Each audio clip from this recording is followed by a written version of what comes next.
Hello दोस्तों, मैं अभी लोधी आप सभी का स्वागत करता हूँ आपके अपनी यूट्यूब स्टडी अभी चैनल में। तो दोस्तों, मैंने इस वीडियो में उन्हीं प्रश्नों को शामिल किया हुआ है जो कि एग्जाम में बार बार पूछे जाते हैं।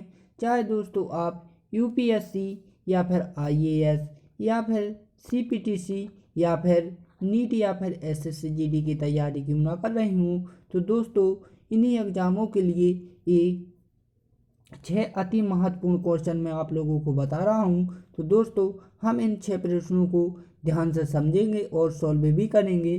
साथ ही साथ दोस्तों, मैं इन प्रश्नों को सॉल्व करने का आसान तरीका और शॉर्ट ट्रिक भी बताऊंगा। तो दोस्तों, अब हम चलते हैं अपनी वीडियो की ओर। तो दोस्तों, जो हमारा फर्स्ट क्वेश्चन है ये बहुत ही मोस्ट इम्पोर्टेंट क्वेश्चन है दोस्तों।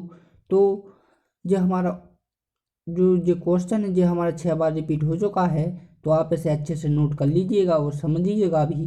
तो दोस्तों, हमारा जो क्वेश्चन है कि निम्नलिखित में से एक शब्द के बाद 4 अन्य शब्द हैं जिसमें से एक दिए गए शब्द के अक्षरों का उपयोग नहीं किया जाता है, नहीं बनाया जा सकता है, इस शब्द को खोजना है।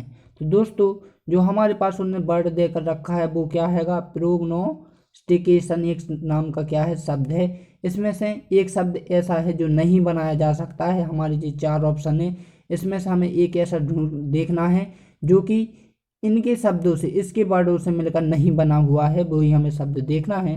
तो दोस्तों, हम यदि ऑप्शनों से देखें तो ऑप्शन ए से देखें, तो दोस्तों ऑप्शन ए में जो ई है हमारा पहला ही, तो ई तो इसमें है ही नहीं, यानी कि जो हमारा आंसर होगा वो ए ही होगा, क्योंकि ई नाम की तो इस चिड़िया में तो है ही नहीं, माने इस वर्ड में तो इसका कोई जिक्र ही नहीं है, इसलिए हमारा जे ही हो जाएगा, क्योंकि इसमें नहीं पूछा है।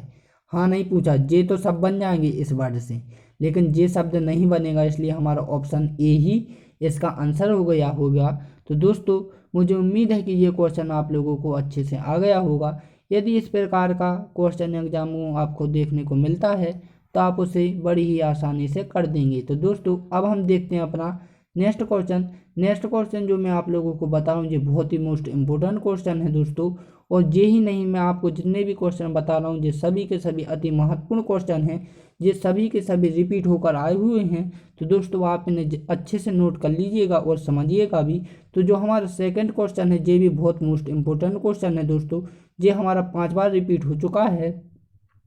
तो आप क्वेश्चनों को ध्यान से समझिएगा। तो उस विकल्प का चयन करें जो तीसरे समूह से उसी प्रकार संबंधित है जैसे दूसरे अक्षर समूह पहले अक्षर समूह से संबंधित है। तो दोस्तों, हमारे पास क्या हुआ है कि उसके कहने का मतलब है कि जो गिरोह है ये गिरोह ITY से संबंधित है, इसी प्रकार जो MTE है वो भी अगले वर्ड से क्या है, संबंधित है, हमें ये बताना है।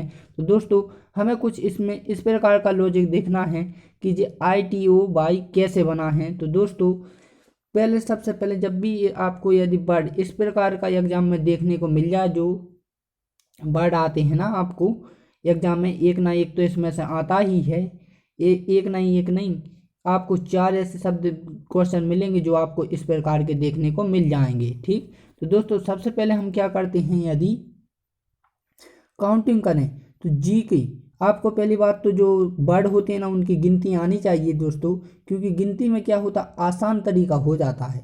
तो जी का जो नंबर होता है वो होता है कितना 7, और जो आर का होता है ना वो होता है कितना 18, और जो ओ का होता है वो होता है कितना 15, और जो डब्ल्यू होता है उसका होता है 23 दोस्तों। इसी प्रकार जो आई का होता है उसका होता है कितना 9, और जो टी का होता है वो होता है 20, और जो हमारा ओ होता है ना उसका होता है हमारा 17, और जो बाई का होता है उसका होता है 25। तो दोस्तों, अब इसमें हुआ कैसे, क्या हुआ कि जो 7 है 7 में उनने क्या जोड़े, 2 जोड़े, तभी तो हमारा कितना हुआ 9 हुआ। ठीक, इस प्रकार जो 18 है 18 में जो टी प्लस 2 जोड़े हैं तो हमारा कितना हो गया 20 हो गया। इसी प्रकार जो 15 में 2 जोड़े तो हमारा कितना होगा 17 हो गया, और इसी प्रकार 23 में 2 जोड़े तो हमारा कितना हो गया 25 हो गया। यानी कि हमारा लॉजिक ये निकला है कि इसमें 2 जोड़ने पर हमें अगला वर्ड मिल रहा है, तो हमारी यही हमारा ये क्या लॉजिक हो गया है। तो दोस्तों, इसी प्रकार यदि हम MET का करें तो M के बाद क्या आता है N और O, 2 जोड़ना है ना हमें, तो एम के बाद क्या आता है एन और ओ, तो यानी ओ आएगा। फिर ए के बाद क्या आता है बी और सी। फिर टी के बाद क्या आएगा एस और बी, ठीक। और फिर जी के बाद क्या आता है, ई के बाद क्या आता है एच और जी, ठीक। तो हमारा जे ही इसका क्या है आंसर। तो दोस्तों हमारा जो कहीं पर भी ओ सी भी जी कहीं किसी ऑप्शन में आपको दिखाई दे रहा है तो जी हाँ वो ऑप्शन क्या बी, ऑप्शन बी ही क्या है इसका सही आंसर है। तो दोस्तों मुझे उम्मीद है कि आपको ये क्वेश्चन अच्छे से समझ में आ गया होगा। यदि इस प्रकार का क्वेश्चन एग्जाम में आता है तो आप इसे बिना ही पेन उठाए सॉल्व कर देंगे। दोस्तों मैं एक चीज़ और बता दूं, यदि इस प्रकार का आपको कभी भी क्वेश्चन आए ना एग्जाम में, कभी भी नहीं, एक ना एक तो इसमें से आता ही है। तो दोस्तों सबसे पहले तो क्या होती है वर्डों की क्या गिनती की जाती है, ठीक। क्योंकि वर्डों की गिनती से हमें आसान हो जाता है। ऐसा नहीं है कि जैसे गिनती नहीं आती वो भी नहीं कर सकता, वो भी कर सकता है, लेकिन उससे फिर क्या जल्दी जल्दी काउंटिंग करनी पड़ती है। जैसे ही हम कहीं कि जी के बाद इसमें कोई लॉजिक देखना है तो वो जल्दी जल्दी क्या काउंटिंग कर सकते हैं हम लोग कि जी के बाद हमने उंगली की, जी के बाद क्या हुआ एच आई यानी दो बड़े। फिर हमने क्या किया इसमें आर के बाद क्या आता है एस टी दो किया, फिर ओ के बाद क्या आता है, ठीक। इसी प्रकार सॉरी ये क्यू है इधर, ठीक। टाइप गलती होगी होगी क्यू है यहाँ पर, ठीक। तो इस प्रकार से आप इसमें भी कर सकते हैं जिससे गिनती नहीं आती। और दूसरा जो होता है इसमें क्या करना पड़ता है, दूसरे में आपको दोस्तों जो इसमें होते हैं ना तो आपको ऑप्शन से ही देख कर क्या इसका आंसर देना पड़ता है। कहीं कभी क्या होता है ऑप्शन में ही इसका आंसर मिल जाता है। तो दोस्तों ये इसकी दो ट्रिक होती हैं पहचानने के लिए। बाकी की तीसरी मैं आपको अगली वीडियो में बताऊंगा, वो थोड़ी टफ है। तो दोस्तों अब हम जो देखते हैं अपना अगला क्वेश्चन। अगला क्वेश्चन बहुत ही मोस्ट इम्पोर्टेंट क्वेश्चन है दोस्तों। ये क्वेश्चन आपको यदि आप एसएससी जीडी की तैयारी कर रहे हैं तो आपको सीरीज वाले में से चार चार ऐसे प्रश्न हैं जो आपको सीरीज की ही देखने को मिलेंगे। तो दोस्तों ये आप लोगों को अच्छे से समझने की बहुत ज़रूरत है। और दोस्तों यदि इस प्रकार के आपके पास कहीं पर भी ऐसे प्रश्न हैं तो आप उन्हें प्रैक्टिस के तौर पर रख सकते हैं और बार बार कर सकते हैं, क्योंकि इस प्रकार की चार ऐसे क्वेश्चन आते हैं। तो दोस्तों अब हम क्या अपना क्वेश्चन को देखते हैं कि श्रृंखला में कौन सी संख्या प्रश्नवाचक चिन्ह को प्रतिस्थापित करेगी। दोस्तों जो वेरी इंपॉर्टेंट क्वेश्चन ये हमारा 8 बार रिपीट होकर आया हुआ है, तो दोस्तों आप इसे जरूरी कर लेना।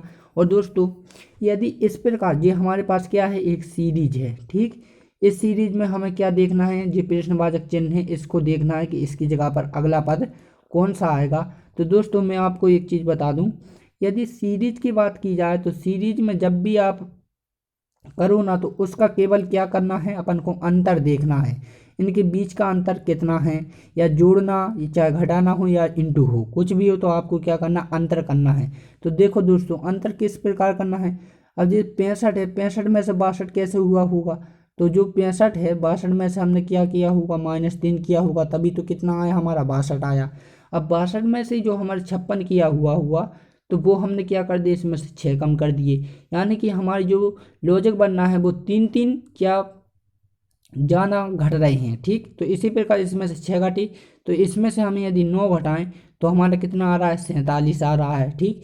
यदि 47 में से हमने किया अब 12 घटाएंगे, ठीक, क्योंकि यहाँ पर 3 3 बढ़ रहा है घटाने पर और यहाँ पर घट रहा है, ठीक। तो 35 में से यदि हम 12 घटाएंगे तो हमारा जो आएगा आंसर वो आएगा हमारा कितना 25 आएगा, ठीक।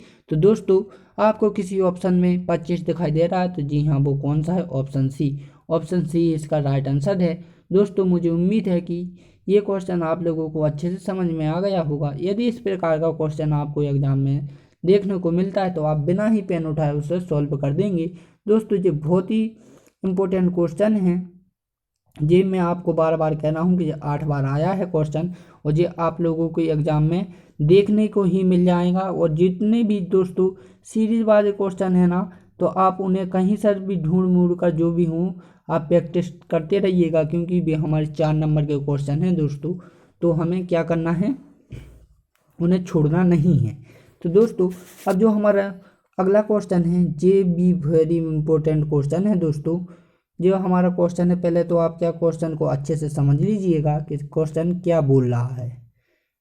तो दोस्तों हमारा जो क्वेश्चन है ये भी क्या है आईएमपी क्वेश्चन ही है, ये हमारा 3 बार रिपीट हो चुका है। ये 2023 की एसएससी जीडी में पूछा गया है। और दोस्तों मैं एक चीज़ बता दूँ, जो एसएससी जीडी 2024 की जो 20 फरवरी को जो पेपर होने वाला है ना, इसके 2 ऐसे क्वेश्चन हैं जो आपको एग्जाम में देखने को ही मिल जाएंगे, इसलिए आप अच्छे से नोट कर लीजिएगा। तो दोस्तों सबसे पहले आप क्या क्वेश्चन को अच्छे से समझिएगा, इसके बाद आप क्या कैलकुलेशन करना कीजिएगा, ठीक। तो दोस्तों जो हमारा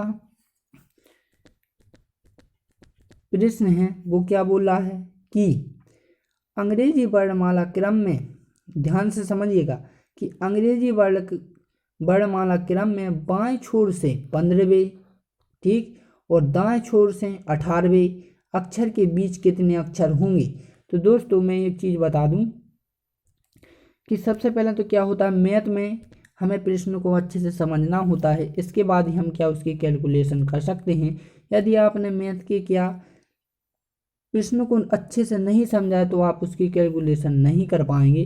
तो दोस्तों और एक चीज़ और बता दूं, यदि जो बीच में कितने या बीच में कितने अक्षर हैं, ऐसा कोई क्वेश्चन यदि एग्जाम में देखने को मिलता है आपको, तो सबसे पहले उसमें क्या करना पड़ता है कि जो दोनों की जो डायरेक्शन होती है ना, डायरेक्शन क्या एक समान करनी पड़ती हैं, ठीक, एक समान करनी पड़ती हैं, इतना आपको ध्यान रखना है।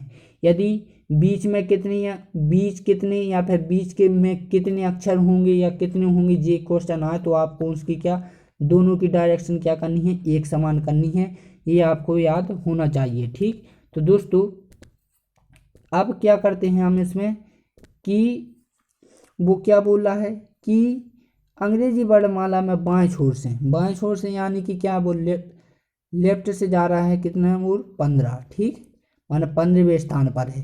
इस प्रकार वो क्या बोल रहा है कि दाएं ओर से माने कि इस साइड से बात करें तो वो कितने स्थान पर आ रहा है, 18वें स्थान पे आ रहा है। माने कि जो EBCD के अक्षर होते हैं ना, EBCD के अक्षर कितने होते हैं, 26 होते हैं। 26 में से एक ऐसा अक्षर है जो अपन EBCD की ओर से माने कि लेफ्ट से राइट की ओर जाते हैं तो वो 15वें स्थान पर आ रहा है, और यदि हम पीछे से आगे की ओर चलते हैं तो वो 18वें स्थान पर आ रहा है। तो दोस्तों मैंने आपको पहले बताया है कि बीच में कितने ऐसा आंसर आएगा, तो हमें क्या होता है कि उसका वो क्या करना पड़ता है कि हमें चाहे तो लेफ्ट का एक समान कर लें या फिर राइट का एक समान कर लें, हमें किसी के दोनों की एक समान करना बहुत ज़रूरी है, इसके बाद ही हम क्वेश्चन को कर पाएंगे। तो दोस्तों सबसे पहले मैं आपको बताऊं कि जो टोटल वर्ड होते हैं EBCD में वो कितने होते हैं, 26 होते हैं। वो जो रैंक होती है उसकी रैंक वो होती है कितनी, 27, कितनी होती है, 27 होती है रैंक। अब दोस्तों रैंक का क्वेश्चन मैं आप लोगों को पिछली वीडियो में पढ़ा चुका हूँ, यदि रैंक के बारे में नहीं जानते हैं तो आप वहाँ से आप पढ़ लीजिएगा। तो दोस्तों रैंक कोई बड़ी बात नहीं है, यदि हमें किसी भी चीज़ की रैंक निकालनी, जैसे हमने कहा 26 मान EBCD की रैंक कितनी है, तो इसमें एक जोड़ देते हैं तो उसकी क्या निकल आती है, रैंक निकल आती है। और यदि हमने रैंक को क्या बनाना होता है, जैसे रैंक दी हुई है, अब मैं आपको थोड़ा बहुत रैंक के बारे में बता दूं, इसके बाद क्या आप इस क्वेश्चन को कर पाएंगे, वरना आप इस क्वेश्चन में अटक जाएंगे, ठीक। तो दोस्तों जो रैंक होती है, अब जैसे EBCD के अक्षर ले लेते हैं हम, ठीक, EBCD में कितने होते हैं अक्षर, 26 होते हैं। हमने कहा इसकी रैंक निकालना तो इसमें एक जोड़ देते हैं तो वो हो जाती है कितनी, 27, यानी एक जाना तो जे इसकी क्या निकल आती है, रैंक निकल आती। अब यदि किसी ने कहा कि हमारी जो EBCD की रैंक है उसे हमें क्या संख्या में कन्वर्ट करना है, तो इसमें से हम एक माइनस कर देंगे तो हमारे कितना आ जाएगा, 26 ही आ जाएगा, यानी वो अंकों में आ जाएगी। तो ये हमारे क्या साधारण बन जाएगा, रैंक से साधारण में से -1 कर देते हैं, और यदि रैंक बनाना है किसी को तो उसमें क्या 1 प्लस कर देते हैं। ये आपको समझ में आ गया, ठीक। तो हमारा जो क्वेश्चन था कि 15 से कितना है हमारा, लेफ्ट से 15 है और राइट से हमारा कितना है, वो 18 स्थान पर है। तो जो हमारे टोटल होते हैं EBCD में वो होते हैं 26, और टोटल जो रैंक होती है वो होती है 27, ठीक। अब हमें क्या लेफ्ट का एक समान बनाना है, ठीक। तो लेफ्ट जब हम बनाएंगे तो जो दूसरा स्थिति दी हुई ना, तो इसे हम क्या रैंक में से घटा देते हैं। तो जब हम घटाएंगे तो हमारा कितना आएगा, 9 आएगा, यानी कि जो हमने लेफ्ट की निकाली है तो एक तो हमारी स्थिति कितनी हो गई, 15 हो गई, और एक जो हो गई है वो ही हमारी क्या हो गई, 9 हो गई है। अब 9 कैसे हुई है, देखो दोस्तों कि जो हम EBCD पढ़ते हैं ना, तो कोई भी EBCD का अक्षर है वो 15वें स्थान पर है, और जब हम पढ़ रहे हैं तो वो हमारा कितना आ रहा है, लेफ्ट से ही 9वें स्थान पर आ रहा है। ठीक, ये इतना कॉन्सेप्ट आपको क्लियर हो गया। अब क्या करना है, इन दोनों में से घटा देना। 15 में से जब 9 जाएंगे तो हमारा कितना बचेगा, 6 बचेगा। 6 क्या है, एक रैंक है। और मैंने आप लोगों को बताया रैंक में से यदि जब हम नंबर में कन्वर्ट करते हैं तो उसमें से एक माइनस कर देते हैं। जब 6 में से हम एक माइनस करेंगे तो हमारा कितना आएगा, 5 आएगा।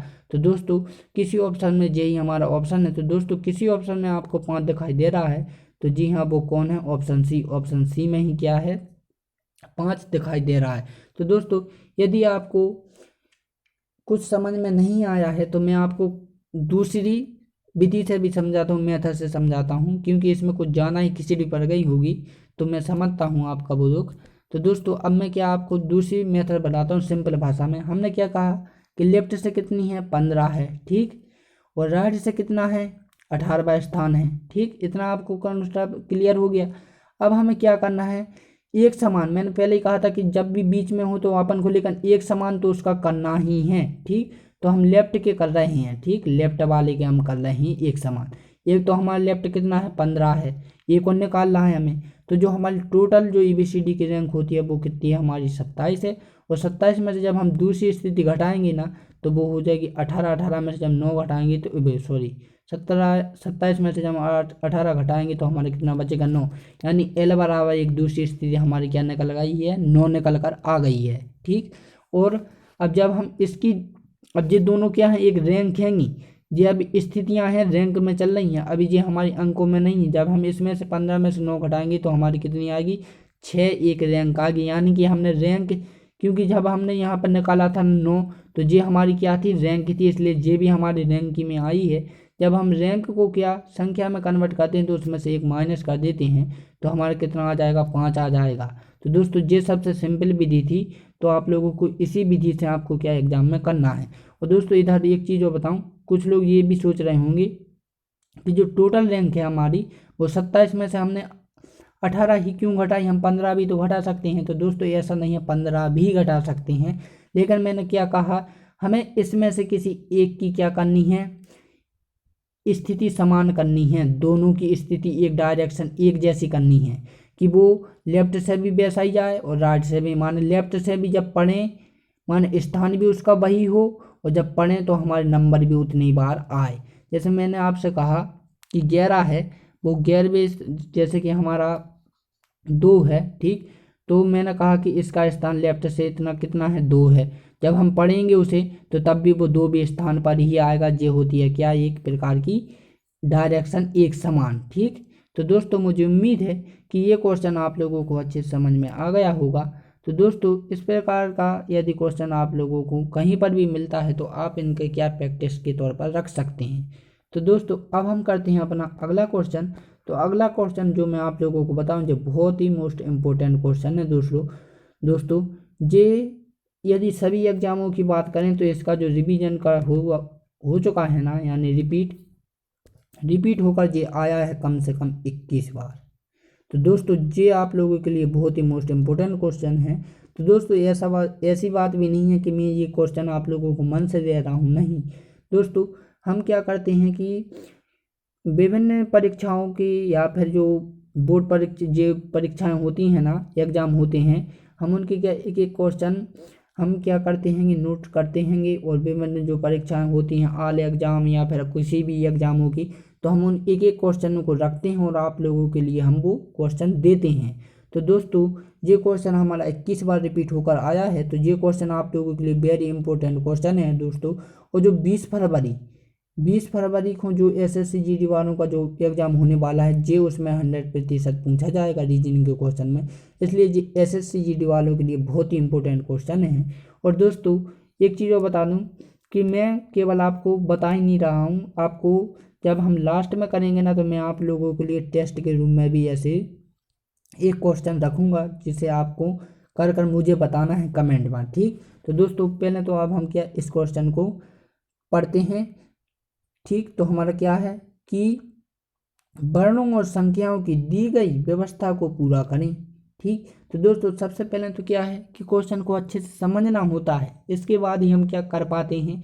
अब जो किसी बच्चे को बहुत ही टफ लग रहा होगा लेकिन इसमें कुछ नहीं है, यदि आप ऑप्शनों को देखोगे ना तो आप बिना आंखें मूंचे ही उसका क्या आंसर दे सकते हो।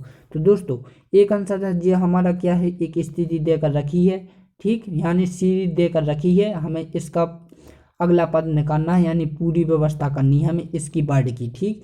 ये हमारे ऑप्शन देकर रखे हैं, इनमें से एक ऑप्शन इधर आएगा, तो वो कौन सा आएगा। देखो दोस्तों सबसे पहले मैं एक तरीका शॉर्ट ट्रिक पहले बता देता हूँ कि हमें देखने की जरूरत नहीं है ऑप्शन से कहने। देखो ए है, ए का अपोजिट क्या होता है, जेड होता है। बी का अपोजिट क्या है, वाई है। सी का अपोजिट एक्स है और डी का अपोजिट क्या हैगा, बी है।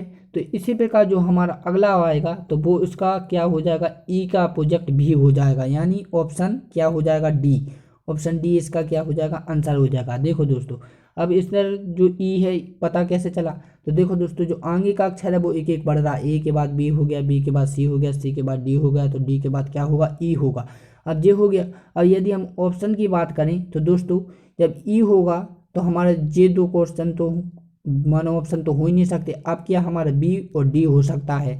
तो दोस्तों फिर डी के बाद क्या है, इसके अपोजिट शब्द देखे जाते हैं। तो अपोजिट तो क्या होता है, 22वें स्थान पर है, माने जे तीसरे का जो उल्टा होता है वो कितना होता है, 22वां स्थान होता है, जिसके अपोजिट होते। जैसे ए का कितना था, 1 था, इसका कितना था, जेड का 26 था, माने जे सबसे शुरू का जे सबसे लास्ट का था, इसका कितना था, 2 था, इसका कितना था, 25 था, यानी जो दूसरे नंबर पर था ये पीछे से दूसरे नंबर पर था।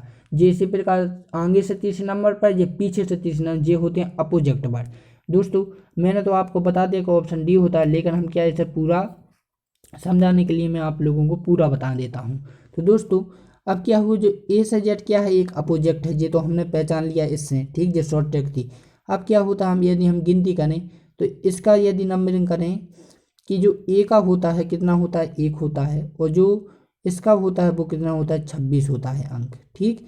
यदि 26 होता है, इसी प्रकार जो बी का होता है वो कितना होता है, 2 होता है, इसका बाई का कितना होता है, 25 होता है, नंबरिंग चल रही है अभी, ठीक। और इसी प्रकार जब हम सी की बात करें तो सी का 3 होता है, और जो हमारा एक्स है, एक्स का कितना होता है, 24 होता है, और जो हमारा डी है, डी का हमारा कितना होता है, 4 होता है, और जो हमारा इसका कितना होता है, 23 होता है, ठीक। तो अब हम क्या करना है दोस्तों कि यदि हम इन दोनों का क्या कर दें, गुणा कर दें, तो जो हमें 26 मिल रहा है कि नहीं मिल रहा, ठीक, 26 आ रहा है ना, क्योंकि 26 और 1 का गुणा करेंगे तो 26 ही आएगा। इसी प्रकार जो जब बी यानी 2 है हमारा, और बाई कितना है, 25 है, जब 2 और 5 का क्या करेंगे, 25 का गुणा करेंगे तो हमारा कितना आ रहा है, 50 आ रहा है। इसी प्रकार जब हम 3 और 24 का क्या करेंगे, गुणा करेंगे तो हमारा कितना आ रहा है, 27 आ रहा है। इसी प्रकार जब हम 23 और 4 का गुणा करेंगे तो 92 आ रहा है। तो इसी प्रकार जब हम 5 यानी डी हमारे कितना आएगा, 5, और हम कितने का गुणा करेंगे, 22, अपोजिट शब्द है ना, जब हम इनका गुणा करेंगे तो हमारा कितना आएगा, 110 आएगा। तो हमारा यानी कि ऑप्शन कितना आ रहा है हमारा, डी, ऑप्शन डी, क्योंकि ई आता है हमारा 5वें नंबर पर और जो बी है वो आता है हमारा 22वें नंबर पर। तो ऑप्शन क्या है, डी, ऑप्शन डी इसका राइट आंसर है। तो दोस्तों मुझे उम्मीद है कि यदि इस प्रकार का ऑप्शन आपको एग्जाम में देखने को मिलता है तो आप बिना ही पेन उठाए उसे सॉल्व कर देंगे। तो दोस्तों अब हम देखते हैं अपना अगला क्वेश्चन। और दोस्तों इस अगले क्वेश्चन के बाद में आप लोगों को लिए एक टेस्ट के रूप में एक क्या क्वेश्चन रखूंगा, तो आप लोग उसे कर कर मुझे कमेंट में बताएंगे। और दोस्तों जो मैं क्वेश्चन आप लोगों को टेस्ट के रूम में रखने वाला हूं वो बहुत ही मोस्ट इम्पोर्टेंट क्वेश्चन है जो कि 25 बार रिपीट होकर आया हुआ है। तो दोस्तों अब फिलहाल में हम अपना ये क्वेश्चन तो देख ही लेते हैं। तो दोस्तों ये क्वेश्चन भी वेरी मोस्ट इम्पोर्टेंट क्वेश्चन है, ठीक। तो ये हमारा 8 बार रिपीट हो चुका है, तो आप इसे अच्छे से नोट कर लीजिएगा। और दोस्तों मैं एक चीज़ आपको बार बार समझा रहा हूँ कि जो हमारा क्वेश्चन होता है ना, इसमें हमें क्या समझने वाली बात होती है, बाकी कुछ नहीं होता है। तो देखो हमारा क्या है, यदि शब्द इंटर जी क्या है, इंटरमिशन एक शब्द है, ठीक, अक्षर है, अक्षरों को वर्णमाला के बढ़ते हुए क्रम में लगाएं तो नए शब्द में कौन सा अक्षर मध्य में रहेगा, ये उसने पूछा हुआ है। तो दोस्तों यहाँ पर जो हमें एक वर्ड देकर रखा है क्या, इंटरमिशन, ठीक। इंटरमिशन को जो EBCD के अल्फ़ाबेट होते हैं ना, अल्फ़ाबेट यानी आपने डिक्शनरी देखी है कभी, डिक्शनरी माने पढ़ी होगी तो ही आप जानेंगे, क्योंकि डिक्शनरी जो होती है ना उसमें क्या होती है ए से जेड की ओर जाते हैं। माने पहले तो आपको ए की मीनिंग मिलेंगी, फिर बी की मिलेंगी, फिर सी की मिलेंगी, फिर ऐसे ऐसे आपको क्या जेड तक के लिए पूरे क्रम में रखी होंगी। तो इसी प्रकार जो इंटरमिशन का एक जिस वर्ड है तो आपको क्या अल्फ़ाबेट यानी बढ़ते क्रम में ही जमाना है। तो बढ़ते क्रम में जब जमाएंगे तो हमारा क्या एक नया शब्द मिलेगा। ठीक, तो अब हमारा जो काउंटिंग करते हैं तो हम कहाँ कर से करेंगे, वो ए से करेंगे। तो ABCDE जो क्या आया हुआ है ई, सबसे पहले हमारा क्या आया हुआ ई आया हुआ है। ठीक, ई के बाद क्या आएगा, फिर आई आएगा। आई अब हमारे कितने, 1 2 और 3 बार आई आई है ना। ठीक, इसके बाद फिर क्या आएगा, हमारा एम आएगा। ठीक, फिर आएगा हमारा एन आएगा, फिर क्या आएगा ओ आएगा, और फिर हमारा क्या आएगा आर आएगा, फिर हमारा क्या आएगा एस और टी। ठीक, SST आएगा इधर, RSS और टी। ठीक, टी आएगा। अब क्या है, आप इन शब्दों को गिन लीजिए कि कितने हैं, 2 4 5 और 2 4 6 यानी 11 हैं। ठीक, 11। तो हम जो अपने भी गिन लेते हैं कि 2 2 4 और 5 और 2 4 और 6 हमारे भी 11 ही हैं। ठीक, तो अब हम उसने क्या बोला है, मध्य मध्य माना बीच का। हमने इससे क्या एक नया शब्द बढ़ते क्रम में लिख लिया। अब उसने पूछा है कि मध्य का, तो मध्य में जो हमारा कौन सा है, तो हम यहाँ से काउंटिंग कर लेते हैं। तो यहाँ तक तो हमारे 5 हो गए, इसी प्रकार 5 यहाँ तक के भी हो गए, यानी वो बीच का कौन है, एन। एन ही क्या है, एक ऐसा शब्द है जो कि नया शब्द या बढ़ते क्रम में जमाने पर जो मध्य में मिल रहा है वो हमारे क्या मिल रहा है, एन मिल रहा है। तो दोस्तों आपको किसी ऑप्शन में क्या एन दिखाई दे रहा है, तो जी हाँ वो क्या है, ऑप्शन बी। ऑप्शन बी ही इसका क्या राइट आंसर है। तो दोस्तों मुझे उम्मीद है कि ये क्वेश्चन आप लोगों को अच्छे से समझ में आ गया होगा। यदि इस प्रकार का क्वेश्चन यदि आपको एग्जाम में देखने को मिलता है तो दोस्तों आप उसे बिना ही पेन उठाए उसे सॉल्व कर देंगे। तो दोस्तों अब मैं जो आप लोगों के लिए होमवर्क के तौर पर देने वाला था क्वेश्चन, ये क्वेश्चन भी बहुत ही मोस्ट इम्पोर्टेंट क्वेश्चन है दोस्तों। तो दोस्तों ये हमारा जो रिपीट होकर आया है, ये 25 बार रिपीट होकर आया है ये भी। तो दोस्तों ये आप लोगों के लिए वेरी इंपॉर्टेंट क्वेश्चन है। और दोस्तों मैंने आप लोगों को जो SSC GD वाले थे तैयारी कर रहे हैं ना 20 फरवरी की, ये उसी में का एक क्वेश्चन है जो मैं आप लोगों को बता रहा हूँ। क्योंकि कुछ जो हमारे बड़े बड़े वो लेवल पर क्या होती है कि थोड़ी बातचीत होती रहती है, माने कि अपन क्या होती है एक कांटेक्ट होता है, तो वहाँ से कुछ लीक की हुई क्वेश्चन भी हमारे पास आ जाते हैं। तो दोस्तों वही क्वेश्चन मैं आप लोगों को भी बता देता हूँ। तो दोस्तों ये भी एक SSC GD का ही क्या है, एक ये क्वेश्चन है। और दोस्तों एक क्वेश्चन मैंने जो आप लोगों को पहले बताया था ना कि वो सीरीज वाला था, तो वो भी एक लीक किया हुआ एक क्वेश्चन था। ठीक, तो ये 2 क्वेश्चन आपके SSC GD जो 20 फरवरी को पूछे जाएंगे उनके लिए ये 2 क्वेश्चन वेरी इंपॉर्टेंट क्वेश्चन है। तो दोस्तों आप मुझे इस क्वेश्चन को कमेंट में कर कर बताएंगे। दोस्तों ऐसा नहीं है कि किसी से बना तब भी आप मुझे कमेंट कर कर बताएंगे, और जिससे नहीं बना वो भी मुझे कमेंट कर कर बताएंगे, ताकि मुझे पता भी तो चले कि किस किस ने करा है और किस किस पर नहीं बना है।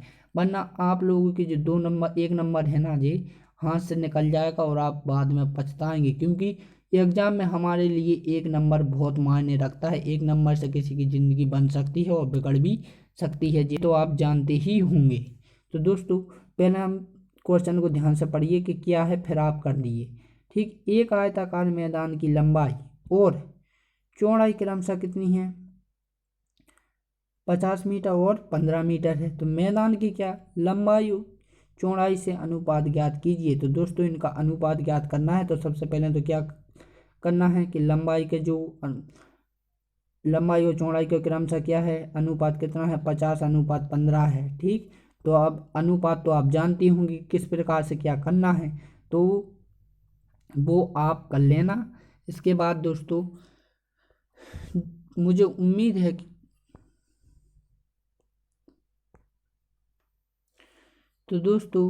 मुझे उम्मीद है कि जो क्वेश्चन मैंने आप लोगों को बताए हैं उन क्वेश्चनों को आपने अच्छे से समझा होगा और नोट भी किया होगा। तो दोस्तों यदि इस प्रकार के आपको क्वेश्चन एग्जाम में देखने को मिलते हैं तो आप इन्हें बिना ही पेन उठाए सॉल्व कर देंगे।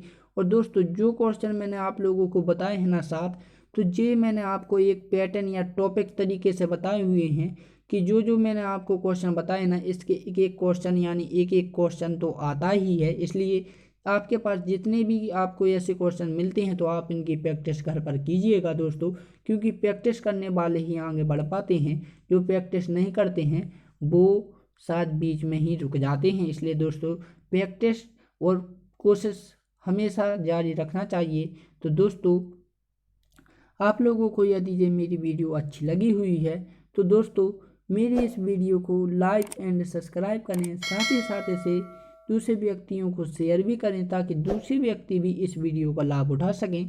तो दोस्तों अगली वीडियो में तब के लिए जय हिंद एंड जय